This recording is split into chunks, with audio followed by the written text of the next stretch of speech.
Welcome to Talent Matters, the podcast where talent, skills and grit take centre stage. I'm Donal O'Donoghue and this is episode 38. The podcast is sponsored by Sanderson, talent solutions that transform businesses globally. In this episode, I am delighted to be joined by property developer, investor and podcaster, Gavin Gallagher. Gavin J. Gallagher. Donal, thank you very much. Nice to be here. It's great to see you. So, the J is very important. We were just talking about that differentiation and being found online. Do you know, the thing is I went to, there's a guy called Daniel Priestley that you might be aware of. And I did an accelerator with Daniel in 2019. And he said that you are who Google say you are. And we were asked to go and search ourselves and see how we pop up. Mm-hmm. And I can remember doing this search and all of this superfluous stuff on me kind of popping up. And I don't actually want that necessarily to be the first thing people find. So you have to kind of create your identity. And so I went into LinkedIn, I put in Gavin Gallagher and 47 Gavin Gallaghers appeared. And I was like the fourth one down or something. And I remember thinking, I've got to, differentiate. So Gavin James or Gavin J. Gallagher is how I go. Brilliant. Okay, well, look, I'm looking forward to having a good chat with you about life and career and the Celtic Tiger years and all that good stuff. But one of the things that we love to do on the podcast is rewind back to the beginning and understand a little bit about life growing up that put you on the path that you've landed on. So tell us a bit about where you grew up, where you're from. Well, I grew up, I was born, it's funny, I drive by it regularly, and I was born in Dublin, and my parents had a house in Ballantyre, on Ballantyre Avenue. And what's funny about it is if you drive down there today, there's an apple green sitting, the petrol station, exactly where the house was. And so I used to live in a house and that was the front garden. And now I can park and I can buy petrol and stuff in the garden that I grew up. So it's kind of crazy. I lived there for about 8 years and then we moved. My mother and father, they bought a house in Foxrock and just grew up basically in Foxrock. My parents were from the west of Ireland. 3 of my 4 grandparents were from the west of Ireland. So there was always a lot of driving back and forth to the west and stuff like that. So you a Connacht rugby supporter or Leinster fan? Or do you know what? It's funny. I've always been into sports that involve just me and my own abilities and stuff like that. I've never been really into team. I would follow rugby when it's Ireland playing or something like that, but I'm not big into football or rugby. I always was a little bit different from the other kids in that way because they'd be all asking about the football on the weekend and I wouldn't even know what match they're talking about. So that's something different about me for sure. I've always been into either training, physical training like weightlifting or triathlon I got into, and then I got into running and I got into all sorts of stuff. And that's always been my focus. It's never been about joining a team or anything like that, which is, I see that as a shortcoming now and looking back on my life. But it is just how you roll, And what kind of kid were you? What were you into as a kid? Anything dangerous was about the best description for me. I was electrocuted as a I think it was like 2 years old, and my dad had tried to do some work on the house and had the electrical fuse board open with wire sticking out, and I stuck my finger into it, and my mom went to rescue me, and she got electrocuted. The whole thing. So always up to mischief. I can remember that garden I was telling you about in where the apple green is now, climbing a tree there and then falling off the tree into just a bed of nettles and being stuck like 6 foot into a bed of nettles. So always getting into trouble, always getting into trouble as in terms of safety.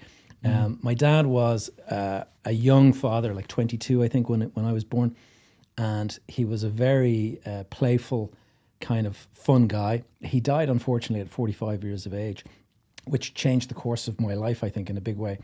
But growing up with him, he was always messing around. I'll give you one example of a fun thing that he did.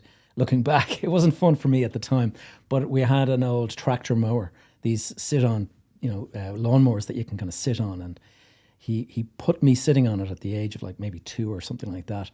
And he had pinned down the accelerator so that it was driving around the garden with me sitting on it. And then he was pretending to be chased and run over by it. And I was watching him like running, like acting scared and everything, as if he was about to be killed by this lawnmower. And he thought this was great fun, but I was petrified that I was about to run over my dad. So there was all of this kind of funny games and stuff like that going on. And my dad had been in house building all his life. His father had actually started house building. My dad got into that and was house building. So there was always visiting building sites. And like, it's funny how things have changed today versus back then. Like, health and safety is a big thing. Back then, I can remember as, like, I don't know, 4-year-old or something like that, wandering around building sites, like playing on the scaffolding and actually, you know, climbing into a building site after the builders have left and playing on the scaffolding up on the second level and stuff. That was quite normal as a child for my childhood. Of course, looking back now, deadly dangerous. It's a wonder I stood on, you know, boards with nails sticking out and got my foot stabbed and stuff like that. There was a lot of stuff that I did that, looking back, it was great fun, but it was a lot of danger in my life. When I was 15, I think it was, I was at home, teenager at this stage. My brother bought me, he was away for school exchange or something like that, and he bought presents, as you do, for your siblings and stuff, and he came back with a Zippo lighter. Now, I didn't smoke or anything, but it was just cool to have a Zippo lighter back in the day. And he actually brought through the airport the lighter fluid that they have, like signs saying no lighter fluid. He had brought this along, and when he was at the airport, he saw that you can't bring the little container with. So what did he do? He poured the entire contents into a Coca-Cola bottle and, like, put the lid back on and brought the lighter fluid in a Coke bottle back to Ireland. So he gave it to me, and I go and fill up the lighter fluid, and it drips all over the carpet and my hands and stuff. And then I set fire to the whole house, and the bed caught fire, the curtains caught fire, everything was going up very quickly. And I was desperately trying to put out this fire. My parents were at a wedding or something like that, so it was just, there was a lady downstairs, like a housekeeper, who was ironing or something like that, and we're all shouting and roaring upstairs because there's a fire about to burn down the house. So I ended up in hospital that evening. So like a very checkered, sort of fun school. And sounds like a madhouse. It was a bit of a in madhouse. a good way. Yeah. My brother, I was the eldest. My brother was a couple of years younger, and then I had a little sister who's like 8 years younger than me. Very good. And so was, because of your dad's involvement in building and developing, is that where the interest on your side came from? Do you know, the interest, it's funny you say that, because I had absolutely no idea what I wanted to do. Like, growing up, you know, typical kid, you want to be a fireman, a space astronaut, all this kind of stuff. But what happened was, around about that age of 15 or something like that, I think it was 15, my parents decided to go on a family holiday to the Caribbean, and the Caribbean holiday started with a stop at John F. Kennedy Airport. And rather than stop there, just change flights and keep going, they decided to stay a couple of days in New York City. Never been. And I remember, though, there was a book at home called The Childcraft, an encyclopedia. And I can remember on one of the pages there was the Empire State Building. And it always fascinated me, this big, tall building. And sure, suddenly I'm in New York City, and there's the Empire State Building. And when you're leaving John F. Kennedy Airport for Manhattan Island, the towers are literally like towering above you, watching as you're driving in on the taxi. And this just grabbed my attention like nothing else. And walking around the streets, Fifth Avenue, looking up at all the tall buildings, that just made such an impression on me that when I came back from New York City, I just started drawing buildings, tall buildings, Empire State Building, trying to get it as accurate as possible. And the more and more I did this, every time I did one, I didn't feel it was quite accurate enough, and I would start again and do another one. Kept on doing this and doing this. And my relatives started to notice when they'd come over to visit and stuff, they'd be like, geez, Gavin, you're going to be an architect. And this is the kind of thing they started saying. And I didn't actually know like what an architect was. I didn't know any of this stuff. It just started to be imprinted into my mind that, Gavin, you're good at this. You should look into this. And it was then that I said, okay, I'm going to be an architect. But I was not an academic kid in school. Like, I was really easily distracted. I think, looking back, I think I had ADHD probably. Couldn't concentrate. I still have some of my old school reports, and it had like spelling test 1 out of 50 and stuff like this, you know. So I was absolutely desperate when it came to academic kind of studies and stuff. But suddenly I want to do architecture. And that's when I was able to get laser focus on doing what was needed to get the points to get in. And that really, sort of looking back, it surprised me, because to go from 1 out of 50, having absolutely no interest in schoolwork to suddenly, oh, wait, this is something I want, and then absolute focus.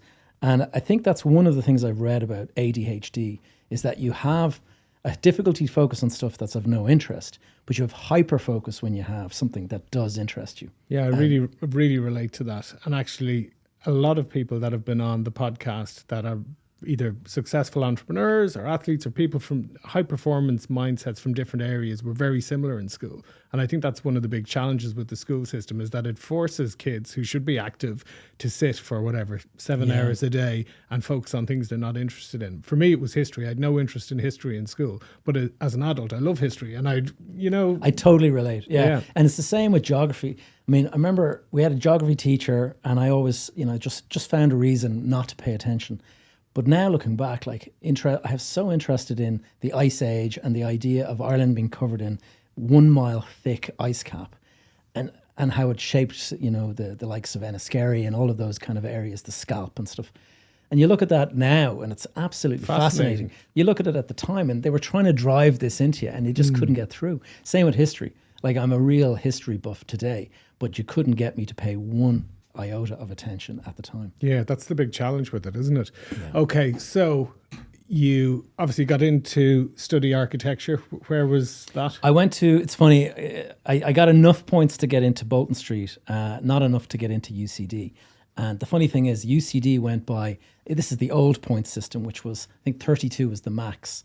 Nowadays it's 625 or whatever. But at the time it was 32 was the max you could get.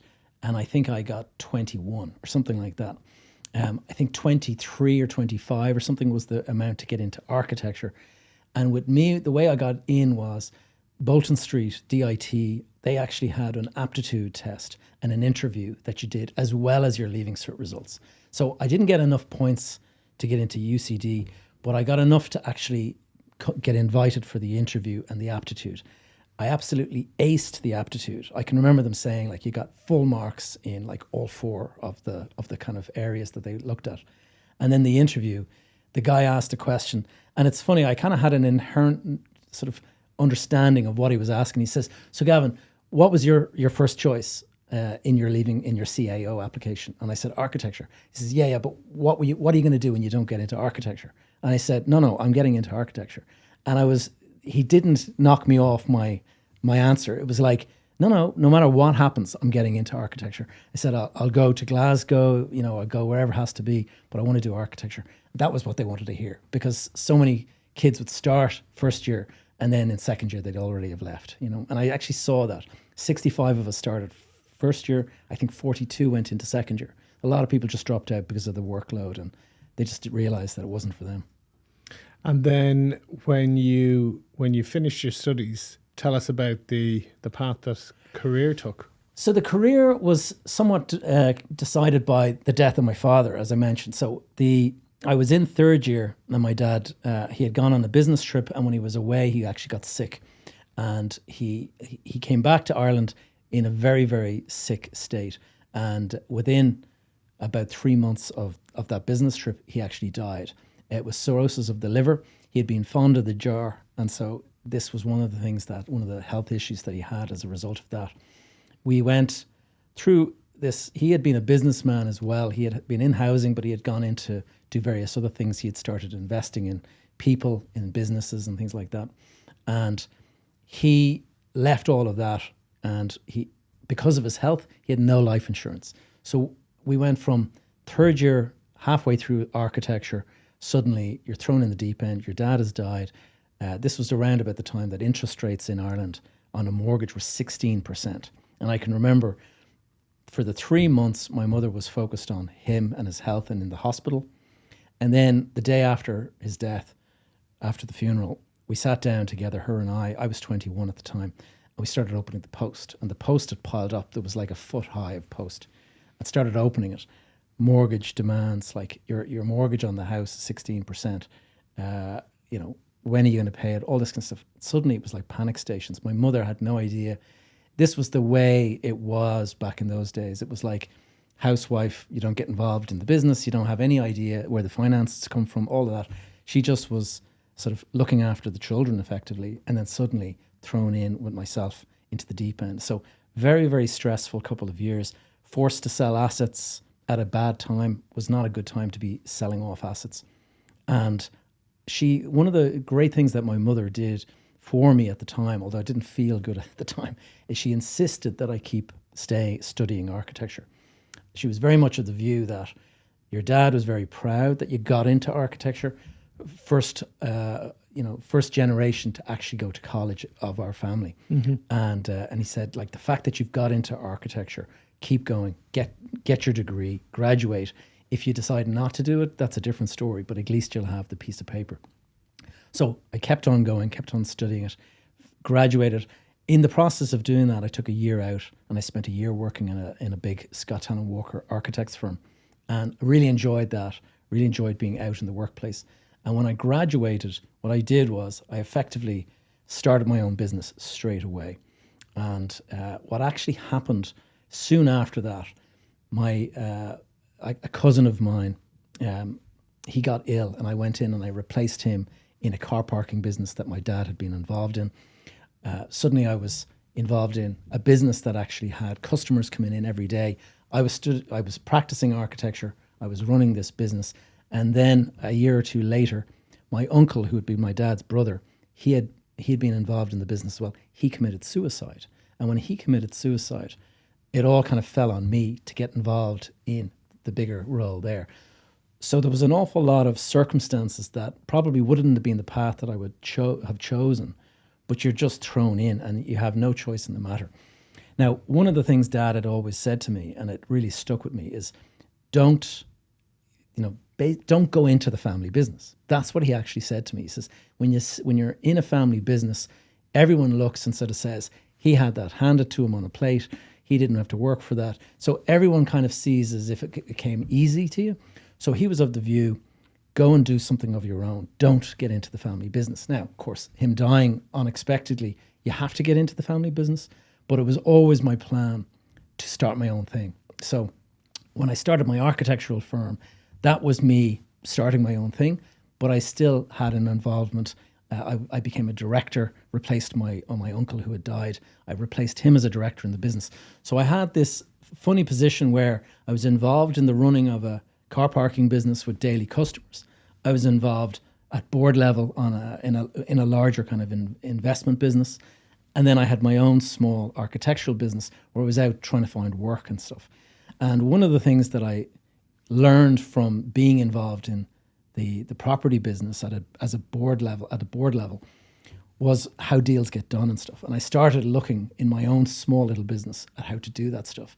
And I remember going out and buying a piece of land in Sligo, tiny little plot, maybe I think it was an acre of land, and I bought it for 25,000. I had saved up some money, bought it outright, and I said, okay, I'm going to use my architecture, I'm going to build houses on it, and then I'm going to sell those houses. I'm going to be a developer.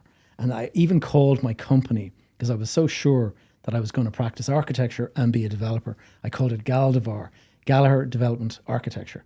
And people used to joke, Gavin, it sounds more like a dinosaur than a business, but that was just the way it was. And I went and I built I got the planning for these 4 houses. And then I asked a local auctioneer. I mean, I was really green. I had no idea. Was it easier to get planning back in those days? It was just the same process as it is today, pretty much. And I went in, applied for the permission, landed the permission, and then I had a piece of paper that said, you can now build 4 houses. And then I thought, okay, what will I do? How will I actually build these? I guess I need to find a builder. So I asked a local auctioneer, can you introduce me to some builders? And he came back and he says, the builder I spoke to would actually like to just buy the site with the planning. Would you sell it to him? And I was like, well, I don't know. Like, I was kind of hoping to build it. And then he told me, well, he'll give you 125 grand. And I was just like, whoa, oh, yeah, sure. Happy days. Happy days. And so that was the first moment, because at the very same time that deal happened, I was working on a small domestic house extension for a couple in Ranelagh.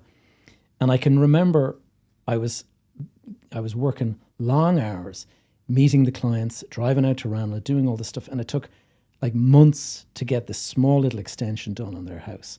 And in the space of a couple of weeks, I had created 100,000 profit. And I can remember just this being jarring, like you're spending months to earn 8,000 of an architectural fee. and in weeks you earned 100,000 property. Like, what are you doing? Like, why are you dividing your focus between these two things? Just go all in on the property. And that's what I decided to do. So what was the path from there? Obviously, that's the first win and the first chunk. That was the first thing that I learned to do by myself. Everything else that was going on in the family business, I was a very junior person in there. Like, I was in my 20s. There was older people that were running the show. And so I basically, I was in name a director, but I wasn't really showing up. I was just go in, sign a document, and then leave. Everything, all the focus was on my own personal stuff that I was doing. And what I did, just in terms of timelines, when was this? If you go back to that this deal, is what year are we in now? We're in around about 2002. Okay, that kind of time frame, and so there's about 5 years until the crash, unbeknownst to me, of course. And I remember thinking to myself, okay, you're going all into property. What's the next move that you're going to take? And what I decided to do was, I'm not going to completely dump the architectural skills. I'm not going to be an architect, but you've got skills as an architect. You know how to manage a construction project, all this kind of stuff. So what I did was I just tweaked the name. It's funny how being an architect, you're worth so much, but I tweaked it and I call myself a development manager. And that created this extra perception. And I can remember friends of mine were busy working on other stuff, and they said, Gavin, we have a project out in, I think it was in Blanchardstown kind of area. He said, would you be able to run it for us? I said, absolutely. And I can remember charging them 60,000 for that job. And the previous year, I charged 8,000 for an architectural job. Suddenly I was getting 60,000 as a development manager. And what I learned from them, I then decided, you know what, I want to actually do that for myself. And the next deal, I actually bought a property. I partnered up with somebody and we bought something for 600,000. And this was in 2003. Bought it for 600,000, got planning permission to split it into a couple of units, filled that with tenants who were paying rent, and then when it had its stable income, put it on the market for sale as an investment. Sold that for 3 million. Incredible. Like, just, I didn't even realize this kind of profit was possible, but suddenly my eyes was open to what was possible. To go from 680, I think, probably thereabouts in terms of all in, to 3 million. Massive profit. And I can remember saying, God, I have to be doing more of this. So I started understanding how to go about leveraging, how to borrow more money from the banks. I went and I bought something not far away. I paid 1.2 million for it. And I was fully intending to do something very similar. It was going to take about a year to do all of this. And along comes a financial institution and says, that site that you've just bought, we want that site. How much would you sell it to us for? And in the space of about 2 months, I sold that property for 3.7 million. So 2.5 million in 2 months. And all of this just happened so fast. And so, like, without me having to do a huge amount, it seemed at the time like I had figured out this magic formula to becoming multi-millionaire. And what's funny is I didn't have any mentors guiding me, anything like that. My dad probably would have been that mentor. And so I thought that I was just the smartest guy and that I had figured all this stuff out and that I was just on this path to mega wealth. So started to increase the lifestyle, started to do all this stuff. Now, meanwhile, projects were all landing perfectly. Everything was going really, really well. And it all went and kept on snowballing. The debts got larger, projects got larger, started going after that big project. And I can remember Ireland started to look really expensive around 2005, 2006. Did. And we started saying, you know what, be better to look abroad. Now, of course, that's a very naive thought, but at the time it seemed like, let's have a look in Spain. Everyone's talking about the south of Spain. Let's go down and have a look. Went down and you see a big villa for the same price as you can buy an apartment in Dublin. So it seemed like great value. But of course, that's what they're worth down there, having gone through a big rise themselves. So went in, saw this shopping centre opportunity down there. And I thought, I've been doing this kind of stuff back in Dublin. How difficult can it be? Let's go in. Biggest project I'd ever undertaken personally, 42 million. And that was signed about a month before the Lehman Brothers collapse. Wow. And just from that point on, everything just went to shit. Yeah, it was like we'd all kind of drank the Kool-Aid back then, because I remember having friends over from visiting from other countries, and you'd kind of proudly be driving through different areas of Dublin, whether it was the leafy suburbs or whether it was a quieter area, and they'd say, well, how much would a house like that be? And they might be pointing at a 3-bed semi, and you're saying, well, that's probably 450 or 500,000 back then. They're saying, why is it so much in Ireland when something like that back home is 250 or 280? Yeah. And you're asked a question like that, and you're trying to justify and saying, well, it's not the weather, it's, it was a growing economy, but actually we'd had a pretty shitty economy 20 years earlier or 15 years earlier. And but it's like we were all on this fun bus, weren't we, back then? Oh yeah, I mean, and the funny thing, I went through a horrendous time after 2008, but I don't beat myself up over it because I wasn't alone. Like, if you were the only idiot that got caught, that would make you feel like a stupid fool. But if you look at it, like, Sean Quinn lost everything. Tony O'Reilly went bankrupt. Like, all of these guys that were at the top of the rich list for my entire life, these guys were the number ones and number twos in the list. And suddenly they're gone and they're bankrupt. So you realize everyone was just smoking the same pipe. And we were all caught up that something was different about Ireland, that no other country had gone through this, and therefore this was unique, and we should all just believe it's going to continue to go forever. So give us the contrast then of the peak to the trough for you. Well, it's funny because these things don't happen overnight, so it doesn't seem like it's as dramatic as it eventually ended up. I went from, lavish lifestyle, really enjoying the trappings of wealth, and I had the villa in Spain at this stage. I had a nice sports car, all these kind of things.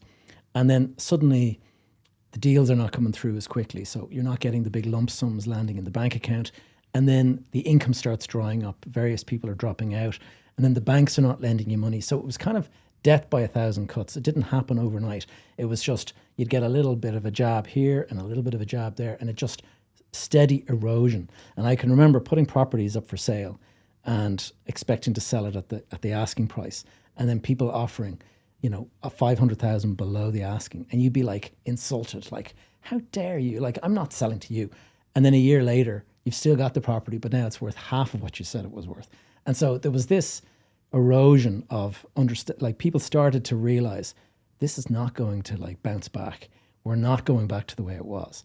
And I don't think people realized that initially. I remember speaking at the board in the family business. I remember saying, I think we're in big trouble here. And there was a feeling around the table, this will last 18 months and then it'll all be back to normal. It was all about the soft landing, wasn't it? It was. And of course, everyone in the industry was all saying this to one another, to assure us. We're all assuring ourselves. I can remember a really pivotal moment, and it was when there was a TV show. It was RTE put out this thing, and I think it was called Future Shock, and it was an RTE documentary on the economy. And they were saying that the housing market is massively overpriced and there's a huge correction coming. I think it was David McWilliams that did this show. And the next day, I can remember, there was all of the developers and all of the big agents were actually calling around one another saying, we have to respond to this. And it was, we must, say that this is not the case. Ireland will enjoy a soft landing and all. And it was this big effort to turn the narrative back to the way we wanted it to be. And of course, we were all deluding ourselves, but that is what was going on. So slowly but surely, I went from being overconfident, full of brash ego, expecting everything to kind of fall on its feet. And suddenly, oh my God, I can't, the banks are coming after me. My net worth went from, I had this big portfolio. I built it up to about 65 million. Of course, there was debt involved in that, but the total value was 65 million. By the time 2010 or something like that, a couple of years after 2008, I remember doing my net worth statement for the bank, and it read 16 million negative. And I can remember, wow. Oh my God, I am never coming out of this. And at that point, bankruptcy in Ireland was a 12-year process. A lot of people went to the UK back in those days. That was it. And the thing is I was living in Spain, and so I was thinking to myself, am I better off? Do I think there's a chance that values will bounce back, in which case I should hold on. But if it's going to stay at that level for years, then I should just trigger bankruptcy. But I don't want to do it for 12 years. I want to do it for a year, whatever. So there's all of these kind of things going on. And meanwhile, my big project in Spain, I had spent a lot of money on it myself, but I also had investors on board. And these investors had invested a total of 9 million. I put 3 of my own money in. They put 9 million. And so I felt very responsible for that. And so I thought, if I trigger bankruptcy, that's going to be me just washing my hands of all these people. So I can't do that. I need to stay. I need to drive the project. I need to see what I can do. So I started flying to the Middle East. I had this idea that if I go there, that's where all the money is. Those guys will actually invest in the projects and it'll actually save the project. So I started going to Dubai, started going to Abu Dhabi. Then I went to Doha. And all of that time there, it was eye-opening being in Dubai in the middle of all this. But really, when I look back at it now, I think, in a sense, I was kind of running away from the problems. I recognize that now, but at the time, I kind of fully believed that I was going to find an investor who was going to come in and save the day. Sure enough, didn't happen that way. Around about 2012, maybe 2013, the entire project just went belly up. And every penny of the 12 million that we invested lost, nothing to show for it, like not the original person who had sold us the property. They were waiting for a supplemental payment that we were going to make. And because we didn't make it, they took the entire thing back. So we lost the 12 million and we lost the property that we had, partially paid for to get that. So it was a total disaster. And meanwhile, all of the assets back home, they were all underwater. Mm-hmm. So I can remember. And had the bank taken them back in charge, or were they working with you through some kind of a plan? I was working with them on a plan, and then there was other aspects. See, the thing is, you had a couple of banks. Some of the banks were working with you. Some of them were far more belligerent, and they were like appointing receivers and things like that. So it was hard to manage it all. And every time you did a deal with one, you had to pray to God you could actually get that deal past the others. Because if they said no, then the whole thing would come asunder. So it was about 6 years of that kind of constant ferrying back and forth, trying to get things to work. In the meantime, you're trying to make ends meet. So I started taking on projects in the Middle East. I started working on projects. And I ended up in Africa for a period of time, down in Ghana, working on the construction of a building, an office building down there. So I kept myself very busy, but it had a lot of collateral damage. So my marriage came to an end as a result of all of the travel and all of the stress related. My family home in Ireland that I had retained, that was taken by the banks because they perceived me living in Spain, in the villa in Spain. That was our family home. And so the property in Ireland was an investment property. So they took that on us. My wife at the time was not too pleased about losing the family home. And my business went to zero. The banks triggered in the end what was called a full cash sweep. And so every penny of income that was coming in swept into their own account. And so I had absolutely no income.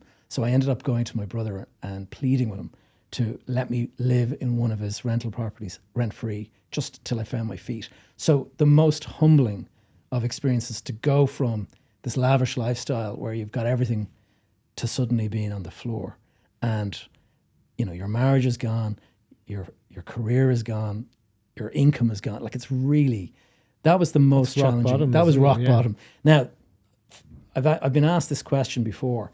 Did you ever think about taking yourself out of the picture? And I say no, because I had gone through this experience with my uncle committing suicide.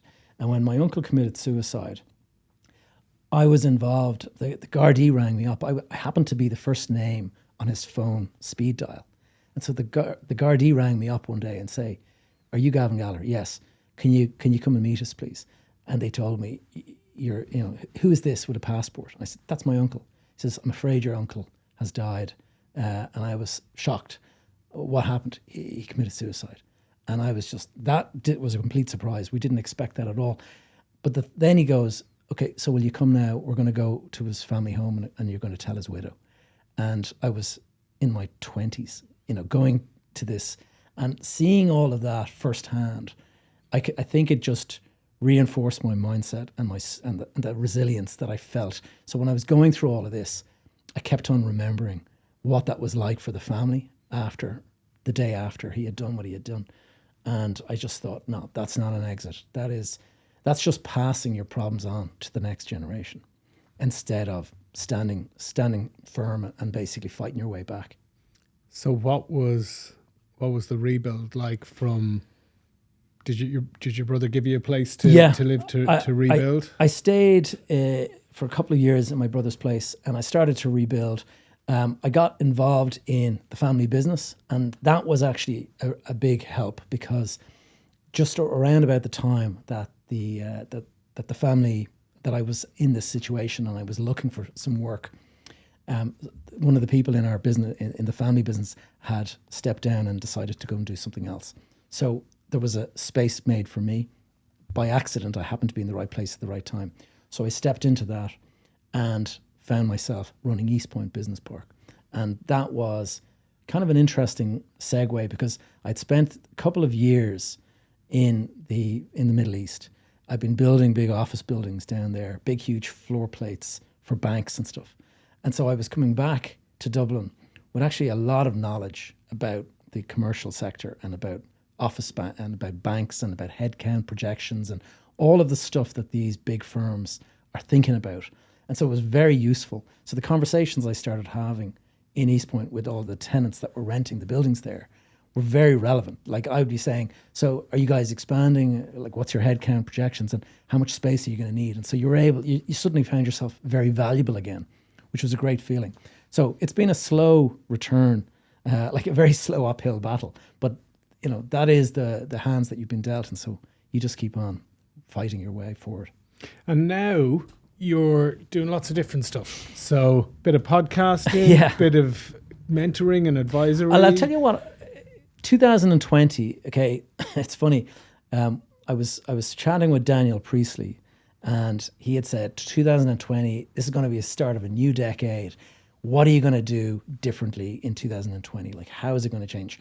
And so January 1st, 2020, it was like, right, we're going to this is going to be the decade that I make it all back, and this is going to be the decade that I do everything. 3 months later, we're in the middle of COVID. And so everyone's plans got thrown out. And what was interesting was I had this kind of energy to do something, but then suddenly their plans are changed. And so I was sitting at home, lockdown, was 2 kilometers was the maximum distance you could go. So I was thinking, well, what am I going to do? So I had been playing around at the idea of creating videos and creating podcasts and stuff, but I had never stuck with it. I had done one and then I drop it and stuff like that. And I can remember thinking, you know what, I have no excuse now. I'm sitting at home doing this. Let's begin the process. So I came up with the idea behind the facade, and I thought very much that the facade is both used in construction, but it's kind of like, what's going on behind the face and the facade that you put on outwardly.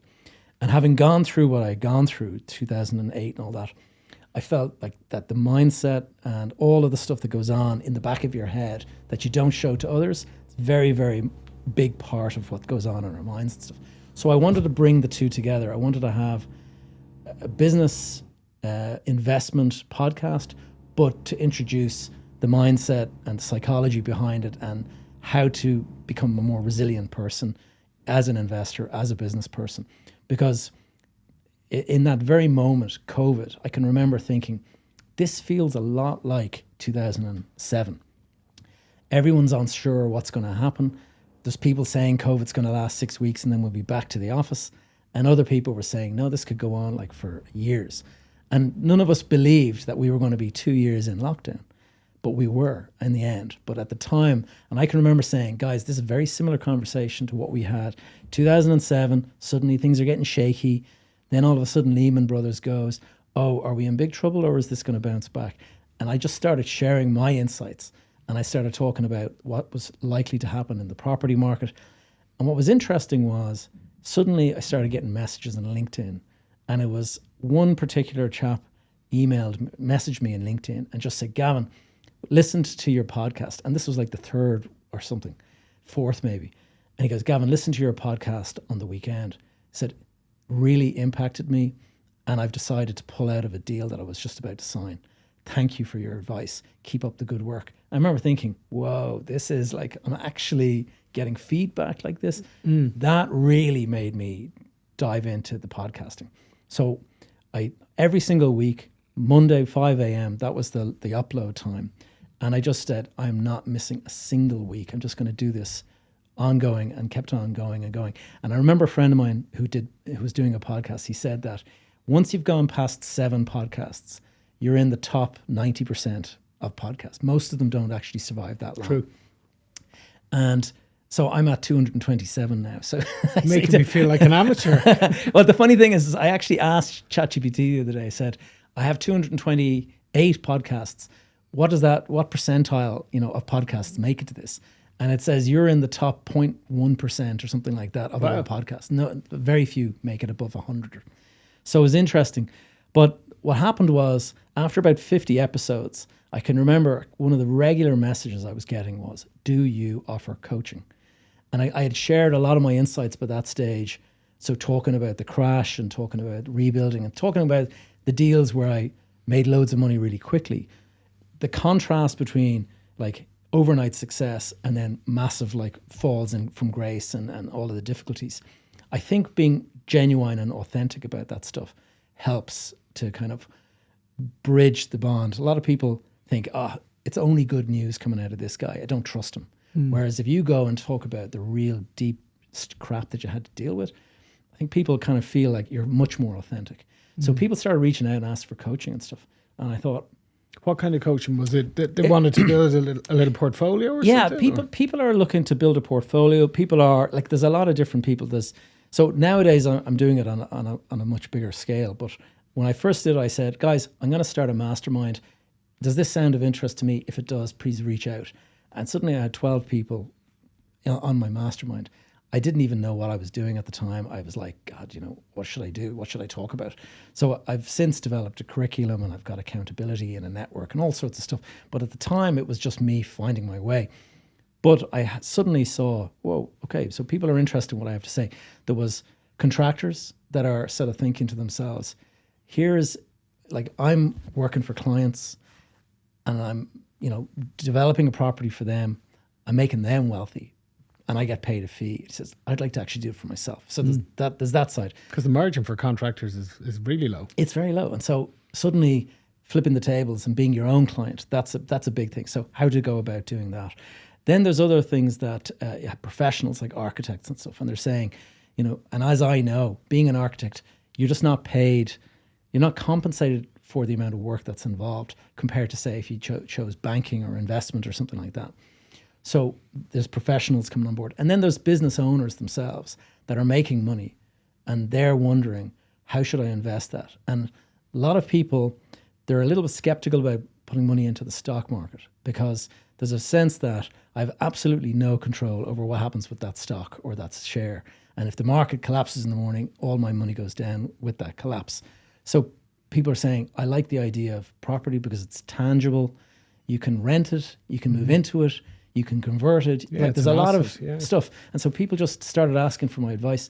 And they used to say, I want you, Gavin, because you went through the crash that you did, I want you to try to help me make sure I never go through something similar. So I've built the course up basically to teach people that. And what about development for yourself again? Is that something that you plan to or would like to do again, or are the scars too deep? No, it's not that the scars are too deep. Like in the family business that I'm still involved in, and I'm still a director of, we actually are developing. So we're building houses and we're building apartments. So there is that. But I'll be honest, I find the content creation and coaching and mentoring and stuff, I found that very rewarding. I really enjoy doing it. And so it's kind of at the back of my mind, I'm thinking that there's probably a future there that is with me more involved in that stuff. And the other side to it that I kind of like is that you can be location independent when you have that kind of a business. Whereas development, you're on site every day, you're there. And so there's two sides to it. I kind of like both. It's hard to make a decision whether to cut one and go all in on the other, or just practice both. What do you think is the biggest lesson you learned about yourself from from rock bottom to the rebuild? Well, I think there's a lot of stuff that people think about themselves. I would say that we're far stronger and resilient than we believe we are. I think that's one of the things. I think you feel like something happens to you, oh my God, I can't deal with this. But the reality is, if you think about our ancestors, like we have ancestors that went through the famine of the 1840s. We have, if you go back even further, like we were living through the Black Death and all of this kind of stuff. If you go back, generations and stuff. So humans are incredibly resilient. The fact that we're still here today, having gone through the Ice Age and all this kind of stuff, I think we have an inherent strength that a lot of people don't, really do believe that you have. You kind of think that if that happened to me, I would just give up and I would just call it quits. The reality is when you're thrown into that situation, you realize that you've actually got a lot more strength than you think you have. So I think that's one of the things that came across. One of the other things is just how important it is to understand the difference between you and your emotions. Like, you can be the very same person, but in a heightened sense of emotion, you can make a totally different decision. And so you have to try to remove yourself from the emotion. I know people, when they get angry, they're going to make a different decision. Or if they feel insulted, they're going to make a different decision. But if you're actually able to remove yourself and stand back and say, hold on a second, that's a cognitive bias that I'm being affected by. Let's just step back a little bit, think about this. Is that an insulting offer that I'm being offered? Or is that where the market's at? And I just have to fess up and take ownership of the fact that the market has now changed. I own an asset that's no longer what it used to be worth. That's what a mature investor will do. But a lot of the time, investors and business people, they're not being mature. They're being kind of reactive and emotional.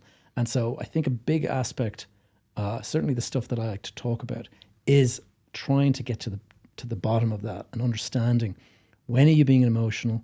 When are you letting your emotional being sort of take over and you're not making an optimum decision?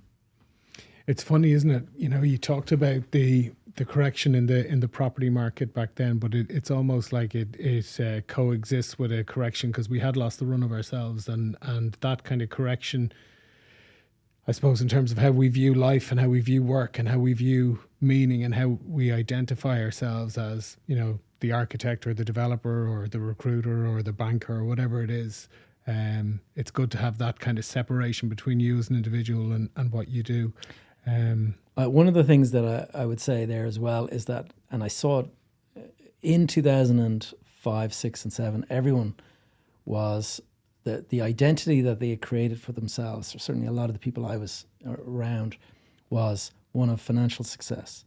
And that was the prime driver. It was, look at me, I'm rich, look at the lifestyle that I have, look at the car that I'm driving. And you had at the time, I think it was 2006, 137 helicopters were registered that year. And who needs a helicopter to live in Ireland? Really, I mean, it's a small country, but there was a need for it in the eyes of all of these developers and big shots. And when you think about that, you kind of realize that just it's amazing how you can end up in that position. Then suddenly, a couple of years later, you're going bankrupt. So many people, they had no other identity than the rich guy, the successful guy. And when that's stripped away from you, they became completely hollow and they couldn't take it. And I know quite a few people took their lives during that time frame because they had no alternative identity. So certainly one of the things that I like to do is remind myself every day of the different identities I have. I'm a family, I have 5 children, and that's, as I'm a father and a husband, I'm a brother and a son. Those are things that stand, that's one of the identities. I like to think of myself as an athlete. I exercise, I run, I challenge myself to do certain things from a physical point of view. And that, I like that identity. I like being the athlete. I see myself in the mirror and I go, yeah, come on. You're going to go out and you're going to run a hard run. You're going to push yourself. And if you have those things going on in your life, That's so much different than I'm a successful guy, look at the car I'm driving. So when you go through a challenge or a difficulty, if your business takes kind of a bit of a wobble, you've got this other stuff to look at and to get value from. You're not exclusively valuing yourself on the size of the bank balance. Yeah, and I think that really resonates, and I think that's probably the best thing that came out of that period of time, you know. For a lot of people. For a lot of people, definitely. Look, I think it's a fascinating story. If people want to find out more and follow your podcast and your work, where can they find you? Well, I go by Gavin J Gallagher in terms of my handle on social media. So I'm on Instagram, I'm on TikTok, I'm on LinkedIn, all those. You've got an impersonator on TikTok as well. That's right. It is the bane of my life. Every time That's I get when a message. you've made it, is when you've been cloned. The funny thing is I keep on telling, I will criticize TikTok for this. They just do not act quick enough. I've been informing them for months about this person and they just don't do anything about it. So it's very frustrating. I keep getting messages from people. Gavin, are you offering a crypto investment? And I go, no, this is a good platform to say you're not offering crypto investment. I don't have a single crypto offering available. So if you get a message from me, it's not me. Yeah, and I got a message from your clone to say, and I thought, oh, look, we could talk about doing a podcast. And he said, are you open-minded about making money? And I thought, that doesn't sound real. So if you get a message like that from a very strangely spelled Gavin Gallagher, it's not you. Yeah, that's it. And then I have a website, gavinjgallagher.com. I put out a weekly blog in there. And then I also have my podcast, Behind the Facade. And that's a weekly podcast as well. Super. Well, we will add all of those details to the show notes. And thank you so much for coming in. It's great to chat. It's been a pleasure, Donal. Thank you. Super. And if you've enjoyed the episode, you can subscribe to our YouTube and follow our Instagram. They're both at talentmatters_podcast. Thanks again to our sponsor, Sanderson. Thanks, Gavin. And we'll see you next time.